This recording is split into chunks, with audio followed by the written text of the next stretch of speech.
and then we took that mythology and we created laws about it. We took the mythology from a book that was written with metaphors, and we turned it into laws.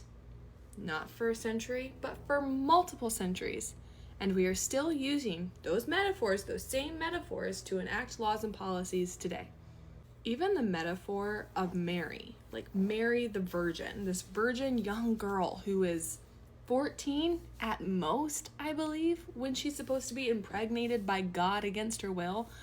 Like, her entire story, her entire metaphor, it can be beautiful. It can also be deeply, deeply scary, especially when we're looking at it through a literal lens. If we're using biblical literalism to interpret Mary's story, basically it implies that God is able to do whatever he wants with his body. It doesn't matter how old you are.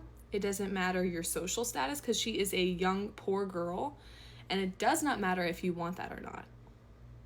If we take that even further into the ways that the Bible is interpreted, it's that men are the head of the household. Men are the authorities of God onto the church, onto the household, onto the community. And so if men are the authorities, then women have to submit to men. And if Mary had to submit to God, then any woman has to submit to any man if he uses the authority of God. Do you see what I mean by this? I am not against faith. I actually think the metaphors of faith are incredibly powerful to the human condition.